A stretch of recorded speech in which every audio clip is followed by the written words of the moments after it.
প্রত্যেককে স্বাগত।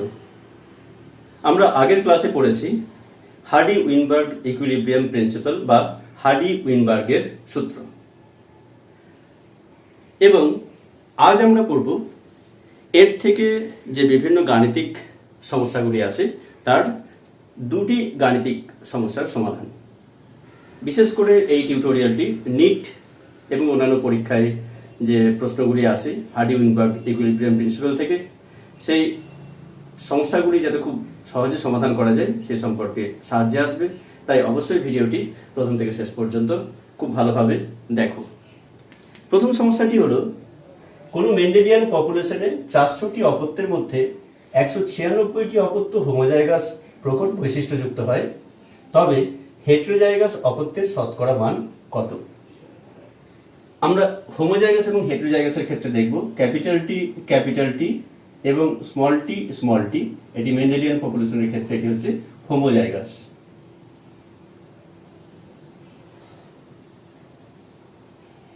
এবং ক্যাপিটাল টি আর স্মল টি এটি হলো হেটেরোজাইগাস, এটা আমরা জানি। এখন আমরা যদি পি স্কোয়ার, 2pq এবং কিউ স্কোয়ার এই সূত্রে আসি, তাহলে পি স্কোয়ার হলো হোমোজাইগাস এবং অবশ্যই কিউ স্কোয়ার হলো হোমোজাইগাস অবস্থা, এবং হেটেরোজাইগাস অবস্থা হলো পি কিউ। ক্লিয়ার? বেশ, এখন মোট অপত্যের সংখ্যা কত না 400। 400-র মধ্যে 196টি অপত্য হোমোজাইগাস প্রকট বৈশিষ্ট্যযুক্ত। হোমোজাইগাস প্রকট মানে এক্ষেত্রে পি স্কোয়ার, অর্থাৎ পি স্কোয়ার ইকুয়াল টু 196/400, এক্ষেত্রে এটি 4.49। বেশ, এখন পি স্কোয়ার যদি 0.49 হয়, এর থেকে আমরা পি এর মান বের করতে পারবো, P equal to 0.7। Clear? P যদি 0.7 হয়, তাহলে এক্ষেত্রে আমরা কিউ এর মানও বের করতে পারবো। আমরা জানি P plus Q equal to 1, অর্থাৎ কিউ ইকুয়াল টু 1 মাইনাস 0.7 অর্থাৎ 0.3, অর্থাৎ আমরা পি এবং কিউ এর মান পেয়ে গেলাম। এখন আমাদেরকে কি বের করতে হবে না হেটেরোজাইগাস অপত্যের শতকরা মান কত। হেটেরোজাইগাস অপত্য বলতে আমরা কি বুঝবো? P Q. মেন্ডেলের ক্ষেত্রে যে 1 সংকর পরীক্ষা তার F2 জেনারেশনেতে আমরা দুটি এরকম পি কিউ পেয়েছিলাম, দুটি হেটেরোজাইগাস ইন্ডিভিজুয়াল পেয়েছিলাম, অর্থাৎ 2pq এর মান আমাদেরকে বের করতে হবে।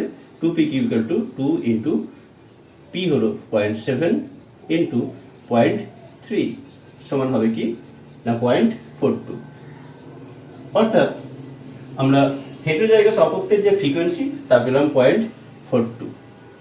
এখন এর শতকরা মান যদি আমরা বের করি, শতকরা মান তাহলে কি হবে, অর্থাৎ হেটেরোজাইগাস অপত্যের 2pq এর যে শতকরা মান সেটি হবে 42%। অর্থাৎ আমরা যদি জাস্টিফাই করতে চাই P square plus 2pq plus Q square equal to 1 আসছে কিনা আমরা যদি দেখে নিতে চাই, তাহলে দেখবো P square equal two 0.49 plus 2pq হচ্ছে 0.42 এবং কিউ স্কোয়ার 0.3 স্কোয়ার যদি করি তাহলে 0.09, অবশ্যই 1, অর্থাৎ P square plus 2pq plus Q square এটি সমান 1, এটি আমরা জাস্টিফাই করতে পারলাম।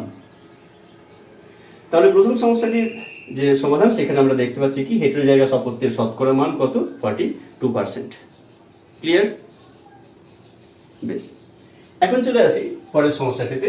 সমস্যা 2 কি আছে সমস্যাটিতে না, যদি 51% পপুলেশন অন্তত একটি প্রচ্ছন্ন জিন বহন করে, তবে হোমোজাইগাস প্রচ্ছন্ন জিন বহনকারী অপত্যের ফ্রিকোয়েন্সি কত?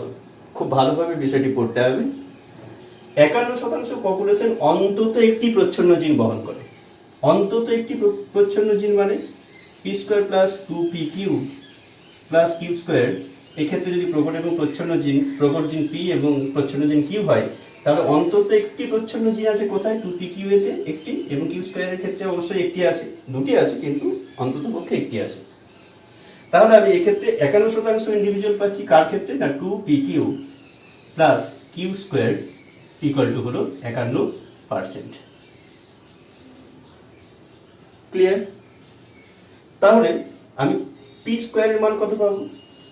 অবশ্যই আমরা জানি যে p square plus two p q plus Q square equal to 1, অর্থাৎ পি স্কোয়ার ইকুয়াল টু, আমি টোটাল 100% ধরলে তাহলে 100 মাইনাস 51 সমান 49%।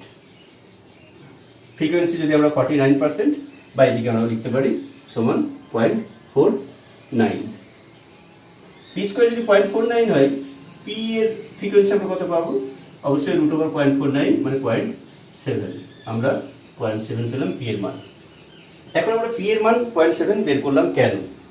না, আমার প্রশ্নটা হচ্ছে হোমোজাইগাস প্রচ্ছন্ন জিন বহনকারী অপত্যের ফ্রিকোয়েন্সি। হোমোজাইগাস প্রচ্ছন্ন জিন বহনকারী অপত্য কোনটি? Q square. আমাকে বের করতে হবে তাহলে কি না, কিউ স্কোয়ার ইকুয়াল টু কত? হোমোজাইগাস। অবশ্যই এই ক্ষেত্রে আমরা এটিকে হেটেরোজাইগাসটিকে কনসিডার করবো না, আমরা হোমোজাইগাস অবস্থায় মানে কিউ স্কোয়ারের মানটি বের করবো, অর্থাৎ পি এর মান আমাকে বের করতে হবে। পি এর মান আমরা পেয়েছি 0.7। কিউ এর মান তখন আমরা কত পাবো না, কিউ ইকুয়াল টু 1 মাইনাস 0.7, আমরা জানি P plus Q equal to 1, অর্থাৎ 0.3। এখন সহজে কিউ স্কোয়ারের মান বের করে ফেলতে পারবো আমরা। Q square equal to 0.3 square 0.09। এটি গেল আমার ফ্রিকোয়েন্সি। শতকরা যে মান, সে শতকরা মান বের করতে বলেনি, ফলে আমরা শুধুমাত্র হোমোজাইগাস প্রচ্ছন্ন জিন বহনকারী অপত্যের ফ্রিকোয়েন্সি বের করব, অর্থাৎ কিউ স্কোয়ার ইকুয়াল টু আমরা ফ্রিকোয়েন্সি পাচ্ছি কত? 0.09। ক্লিয়ার? আশা করি সমস্যাগুলি কিভাবে সমাধান করব সে সম্পর্কে আমাদের একটি আইডিয়া হলো। এখন এ সংক্রান্ত বিভিন্ন সমস্যা তোমরা নিট এবং অন্যান্য পরীক্ষার যে বিভিন্ন ইয়ারের প্রশ্নপত্র আছে তাতে পাবে। অবশ্যই এগুলিকে সমাধান করার তোমরা চেষ্টা করো। যদি কোনো সমস্যা হয় অবশ্যই আমাকে কমেন্ট বক্সে জানাও, আমি চেষ্টা করব তোমাদেরকে সাহায্য করতে। আজ এই পর্যন্তই। ভালো থেকো, সুস্থ থেকো।